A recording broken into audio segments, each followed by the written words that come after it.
After 44 years, the mystery of Natalie Wood's death has finally been solved, and it's worse than we thought. Natalie Wood was once considered the muse of American cinema, beautiful, talented, and seemingly had it all.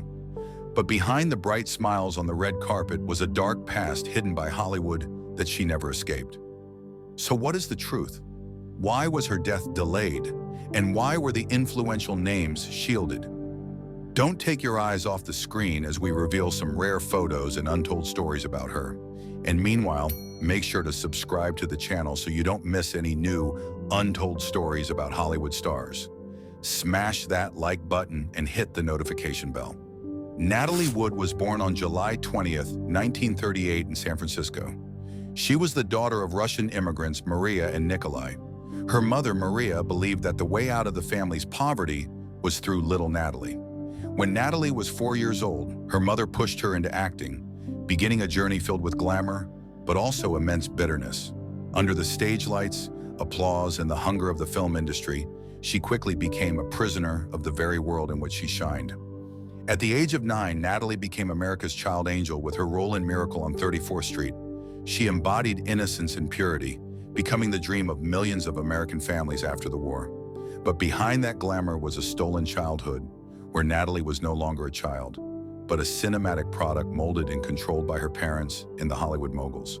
She had to learn to smile through pain, to stay silent when hurt, because the voice of a child was never heard in a world ruled by powerful adults.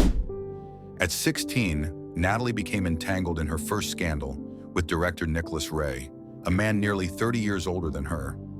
In exchange for that shocking relationship, she landed the role of a lifetime in Rebel Without a Cause alongside James Dean. But the price she paid was her innocence. Stolen in a hotel room at the Chateau Marmont, where Hollywood, as many have said, carried out its coming-of-age ritual with blood and tears. After that encounter, Natalie's career soared to new heights.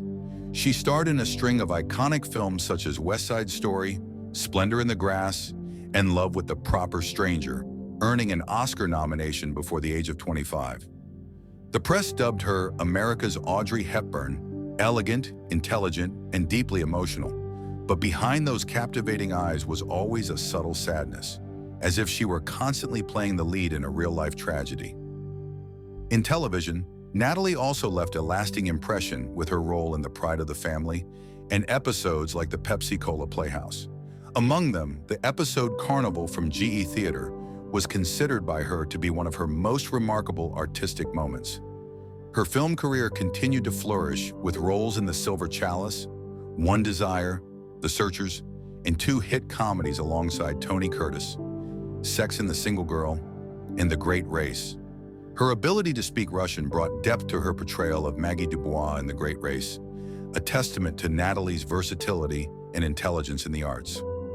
Director Sidney Pollack once remarked, "When she's right for a role, no one can outshine Natalie."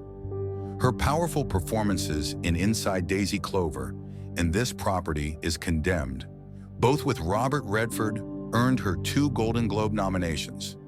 By the mid-1960s, Natalie Wood stood shoulder to shoulder with Elizabeth Taylor and Audrey Hepburn, becoming one of the most powerful stars in Hollywood. But the spotlight also brought harsh public scrutiny. In 1966, Natalie was awarded Worst Actress by the Harvard Lampoon. However, she didn't shy away. She personally attended the event to accept the satirical honor, a move widely praised by the media as brave and good-spirited. Natalie Wood's tragic and mysterious life was portrayed in the television film The Mystery of Natalie Wood, based on Suzanne Finstad's biography, Natasha, the biography of Natalie Wood and Natalie and RJ by Warren G. Harris. The film not only retraced her journey from child star to silver screen icon, but also reignited unresolved questions about the tragedy, love, and enigmatic death of one of the most beautiful angels Hollywood ever produced. Natalie Wood had 2 marriages with the handsome actor Robert Wagner, a man considered the destiny of her life. They first married on December 28, 1957, when Natalie was just 19. From the outside, they appeared to be Hollywood's golden couple, glamorous, famous, and always smiling perfectly for the cameras. But behind closed doors, the reality was very different. In the first half of 1961, according to multiple sources, Natalie discovered Wagner was having an affair. not with a woman, but with a man. That revelation shattered Natalie's already fragile inner world. The couple announced their separation in June 1961 and finalized their divorce in April 1962. After Wagner, Natalie's love life continued to spiral into instability. She went through turbulent relationships with stars like Warren Beatty, Michael Caine, and David Benn Jr. In 1965, she became engaged to a Venezuelan producer, Ladislav Blatnik, but the relationship ended quickly before reaching marriage. Just when it seemed she had found new happiness, Natalie married for the second time on May 30th, 1969, to British producer Richard Gregson. They had a daughter together, Natasha, born in September 1970. But just 2 years later, that marriage also ended after Wood discovered Gregson had been unfaithful. Leaving a second marriage, she carried with her a growing sense of doubt about love and a deep fear of abandonment. Unexpectedly, in early 1972, Natalie rekindled her relationship with her former husband, Robert Wagner. They remarried that July in a quiet ceremony aboard a yacht off the coast of Malibu. They later welcomed another daughter, Courtney. However, the shadows of old wounds quietly lingered in this new chapter. In 2015, a former FBI agent named Donald G. Wilson came forward, claiming he had an affair with Natalie from 1973 to 1977, during which she was still living with Wagner and pregnant with Courtney. He reaffirmed this claim in a 2016 documentary on the Real Channel. But the darkest shadow in Natalie's life wasn't her failed romances. It was a haunting trauma she carried since her teenage years: the accusation of rape. In Suzanne Finstad's 2001 biography, Natalie was said to have been brutally raped at age 16 by a famous married actor, someone she once idolized. The assault reportedly took place during a screen test at the Chateau Marmont Hotel, lasted for hours, and left her physically and emotionally scarred. Out of fear, and because her mother had taught her to understand Hollywood politics, Natalie never reported her attacker. She was forced to hide it all, continuing to smile in public as if nothing had ever happened.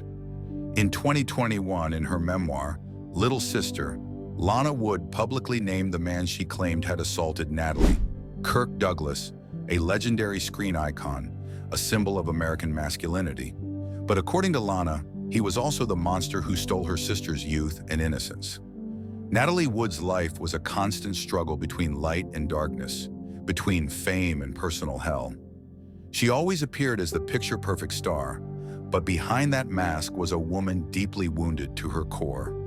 After her bitter divorce from Robert Wagner in 1962, Natalie Wood was no longer the Hollywood princess the public once idolized. The glittering spotlight had dimmed. In its place emerged a different Natalie, rebellious, defiant, and consumed by the darkness inside.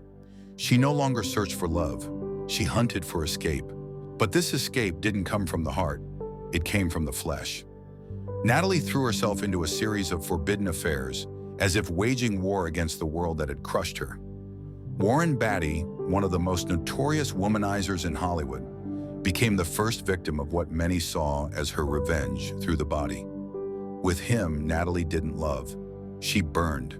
They were like two flames, wild, untamed, and ready to incinerate everything in their path. They drank like it was water, made love like there was no tomorrow, and spiraled through nights of delusion, tears, and screams. Beatty once shouted by the pool, "I'm not Wagner," as if even he had been dragged into the dark abyss Natalie carried with her. But Beatty was just the tip of the iceberg when it came to Natalie Wood. After him, she entered one of the most taboo relationships of that era. With a famous actress known only by the initials JTJ, was the epitome of grace and propriety, often seen in high-neck dresses and soft smiles. But behind that polished image was a woman fiercely repressed.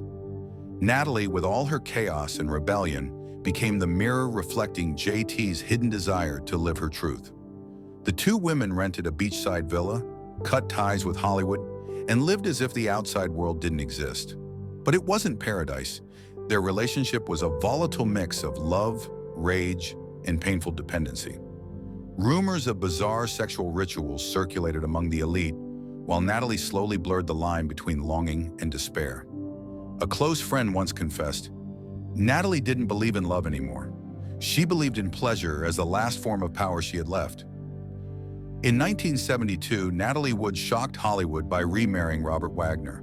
The media called it a destined love story, a romantic ballad rewritten after heartbreak.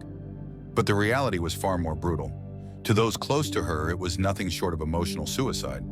Because Natalie wasn't just returning to an old husband. She was returning to the very man who had once drowned her in a darkness of control, jealousy, and soul-crushing loneliness.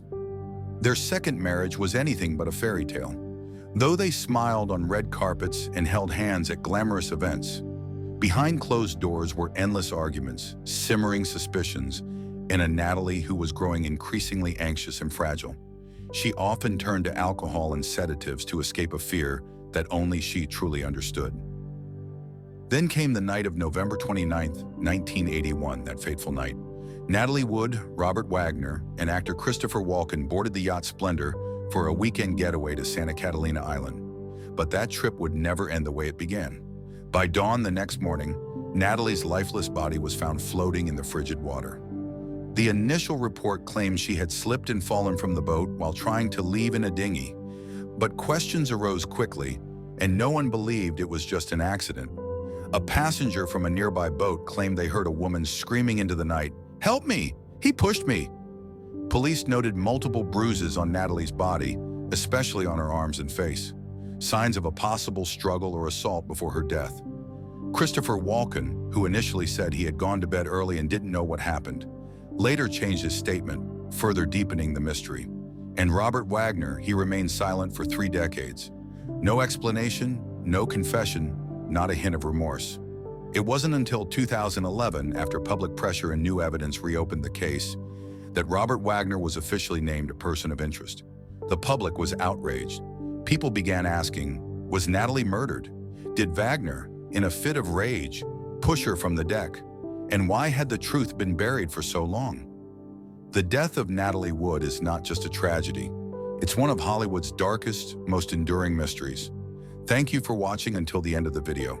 Don't forget to like, share, and subscribe to the channel so you don't miss our next story. See you in our next post where more untold secrets will be revealed.